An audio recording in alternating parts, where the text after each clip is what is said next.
The rain hammered against the windows of the Hanam-dong penthouse like 1,000 desperate fingers seeking entry.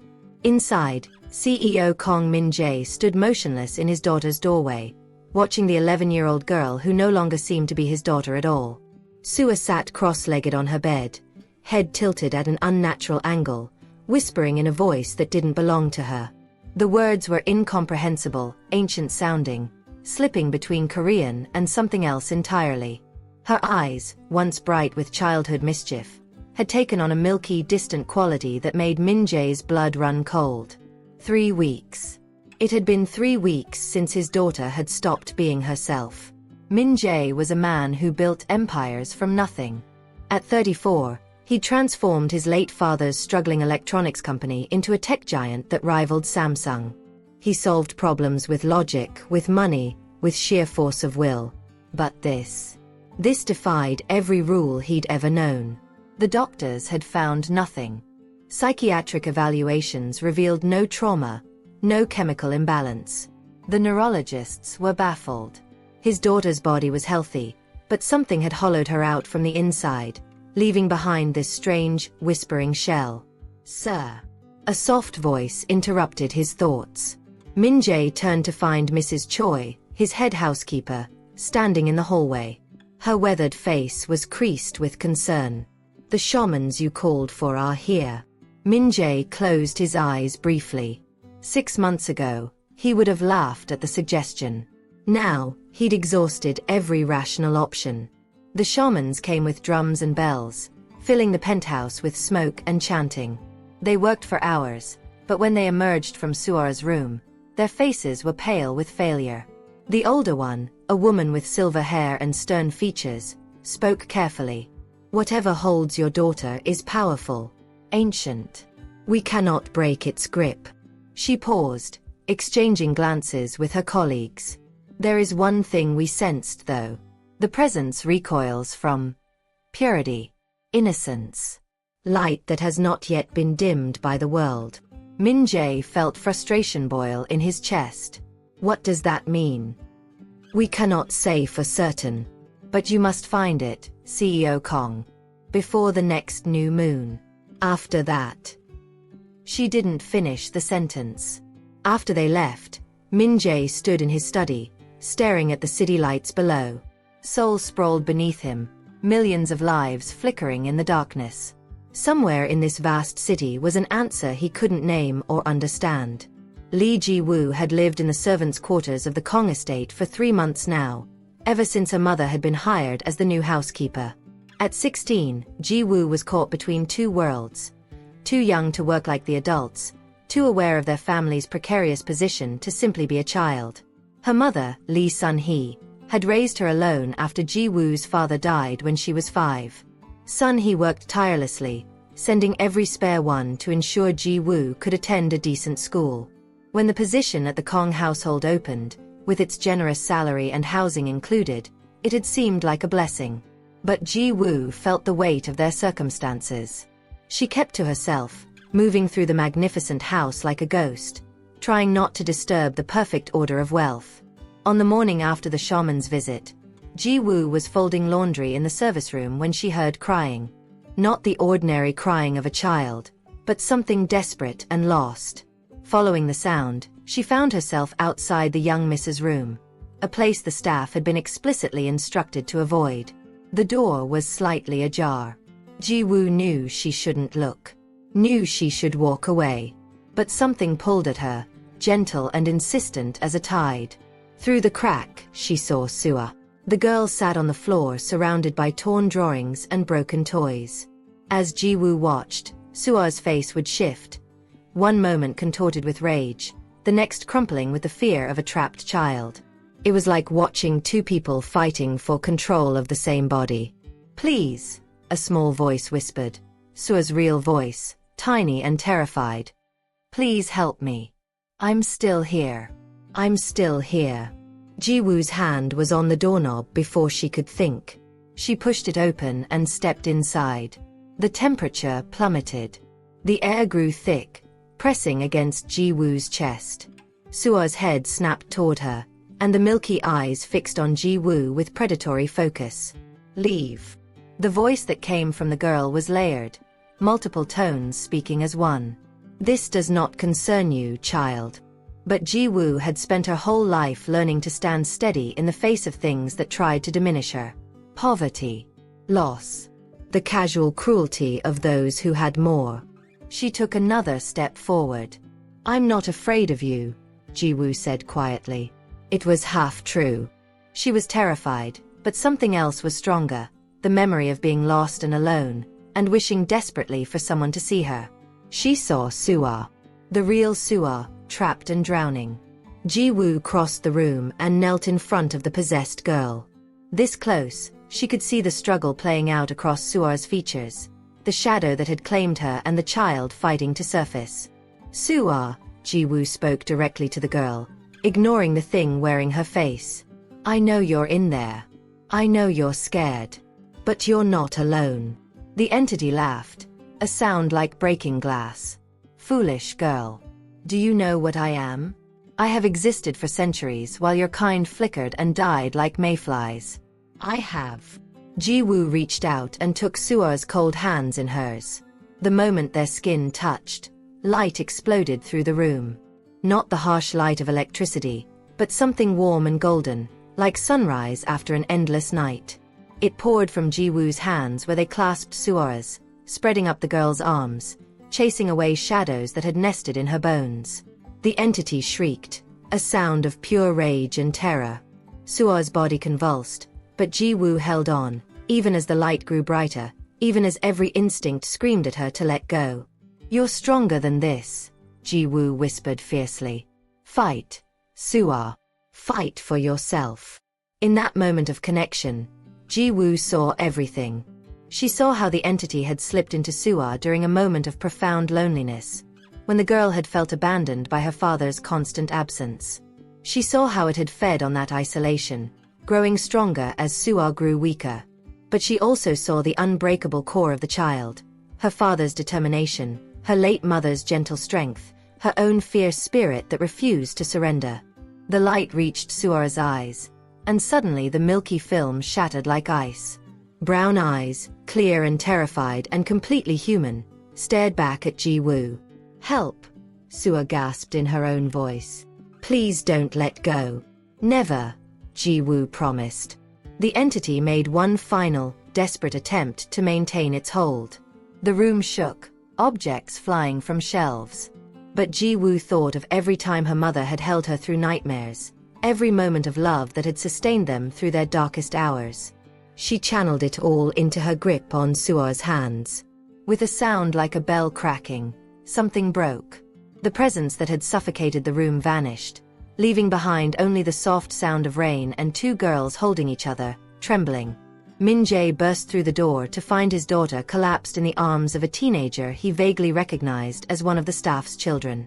For a moment, terror seized him, until Suah lifted her head, and he saw his daughter's eyes. Really saw them, clear and present for the first time in weeks. Papa. Suah's voice was weak but utterly, unmistakably hers. Min-jae crossed the room in 3 strides and gathered his daughter into his arms. She was crying, and so was he, and he didn't care who saw. Behind them, he was dimly aware of Ji-woo quietly trying to slip away. Wait. The word came out hoarse.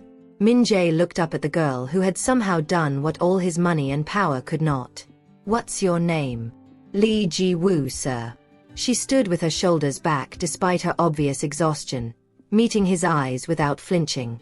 There was something in her gaze, a depth that shouldn't exist in someone so young, a light that seemed to come from somewhere beyond herself. How did you? He couldn't even finish the question. Ji-woo looked at Suah, then back at him. I don't know, sir. I saw her. The real her. And I couldn't leave her alone in the dark.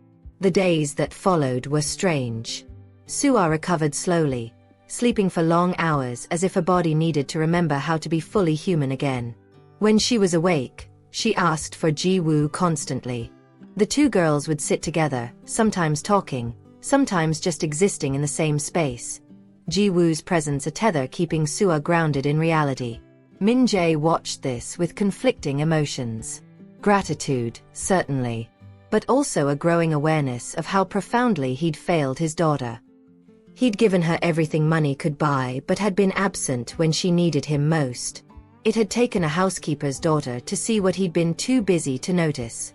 One evening, he found himself in the garden where Ji-woo sat reading under the cherry tree. She started to leave when she saw him, but he gestured for her to stay. "Your mother tells me you want to study medicine," he said, sitting on the bench nearby. Ji-woo looked surprised that he knew this. "Yes, sir. Someday. If we can afford it. You saved my daughter's life." Min Jae's voice was rough with emotion he usually kept buried. "You stepped into a darkness that terrified grown men, and you pulled her back. Why?" Ji-woo was quiet for a moment, choosing her words carefully. "Because I know what it's like to feel invisible, sir. To feel like you're drowning and no one sees. My father died when I was young. For a while, I felt like I'd disappeared too. My mother saved me by refusing to stop seeing me, even when I couldn't see myself." She paused. "I saw Sua. That's all." Min Jae felt something crack open in his chest. This girl who had every reason to resent his privilege, who could have walked past his daughter's suffering, had instead offered the most precious thing she had: her presence, her courage, her light. "You'll attend any university you choose," he said. "Full scholarship. All expenses. It's the least I can do. Sir, please." He met her eyes. "Let me do this. Not as payment. Nothing could repay what you've done. But because the world needs more people like you. Doctors who see their patients. Healers who aren't afraid of the dark." 3 years passed. Sua grew from a traumatized child into a vibrant teenager, never forgetting the darkness but no longer defined by it. She and Ji-woo became inseparable, not as mistress and servant's daughter, but as true friends, sisters forged in extraordinary circumstances. Ji-woo attended university on Min Jae's scholarship, studying pre-medicine with the same quiet determination she brought to everything. But something had changed in her after that night. She discovered she could sense things others couldn't, places where suffering lingered, people carrying invisible wounds. She learned to trust this gift, using it to help others find their way back to themselves. Min Jae changed too. He restructured his company, delegating responsibilities so he could be present for his daughter. He established a foundation funding mental health research and supporting families dealing with unexplained illnesses. And gradually, so slowly he almost didn't notice, the Lee family became essential to his life in ways that transcended their original arrangement. Sun-hee, Ji-woo's mother, became less like an employee and more like family. She was the one who noticed when Min Jae hadn't eaten, who gently suggested he take time for himself. Her presence brought warmth to the cold perfection of the penthouse, transforming it from a showcase into a home. On the 4th anniversary of what they privately called the night, Min Jae hosted a small dinner. Just his daughter, the Lee family, and a few close friends. As he watched Sua and Ji-woo laughing together, watched Sun-hee moving through his home with easy familiarity, he felt profoundly grateful for the way loss had led to unexpected family. Later, standing on the balcony, Ji-woo joined him. She was 19 now, poised on the edge of adulthood, but she still carried that essential quality that had saved his daughter, the ability to see people's true selves. "Thank you," he said quietly. "For everything." Ji-woo smiled. "You've thanked me 100 times, Mr. Kong." "Min Jae," he corrected gently. Somewhere over the years, the formality between them had begun to feel wrong. "And I'll probably thank you 100 more." They stood in comfortable silence, watching Seoul's lights shimmer in the darkness. "Do you ever think about that night?" he asked. "Sometimes."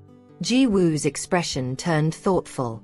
"I think about how we find each other in the dark. How sometimes the people we're meant to save end up saving us too. I was so lonely before I met Sua. I didn't realize it until suddenly I wasn't anymore." Min Jae understood. He'd been lonely too, surrounded by people but isolated by his grief over his late wife, by his guilt over failing his daughter, by the weight of responsibilities he'd hidden behind. The Lees had changed that, bringing light into spaces he'd learned to navigate in darkness. "My mother's getting older," Ji-woo said softly. "She talks about retiring someday." "She's family," Min-jae said immediately. "This is her home for as long as she wants it. For as long as you both want it."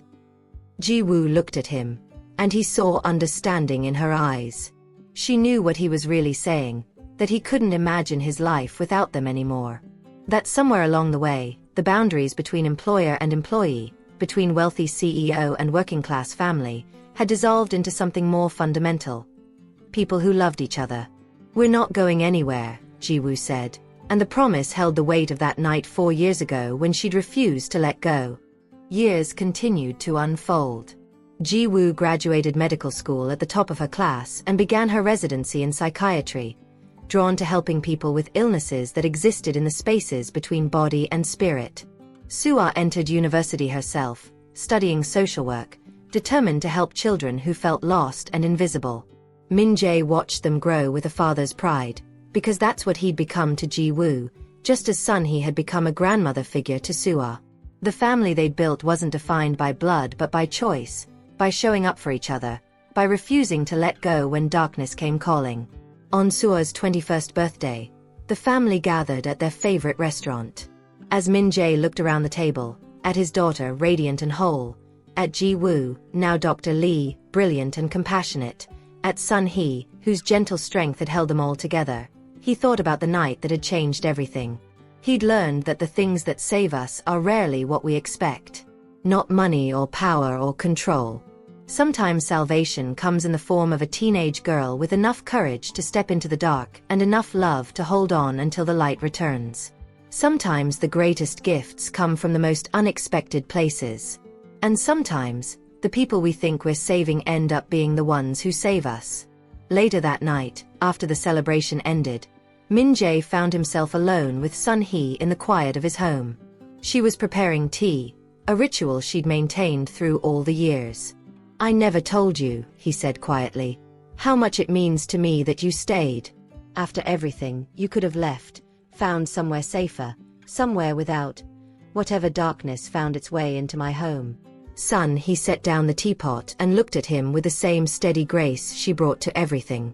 "This is home, Min-jae. Not because of the house or the security, but because we found each other when we all needed family most. That's not something you walk away from." He nodded, emotion tightening his throat. Ji-woo saved Sua's life that night. "And Sua gave Ji-woo a purpose," Sun Hee replied. "And you gave us a place to belong. We saved each other. That's what family does." The rain had started again, soft against the windows, so different from that violent storm 4 years ago. But this time, the sound was peaceful. This time, they were together. In the morning, Ji-woo would return to the hospital where she helped others find their way back to themselves. Sua would continue her studies, learning to be a voice for the voiceless. Sun Hee would tend to the home that had become theirs.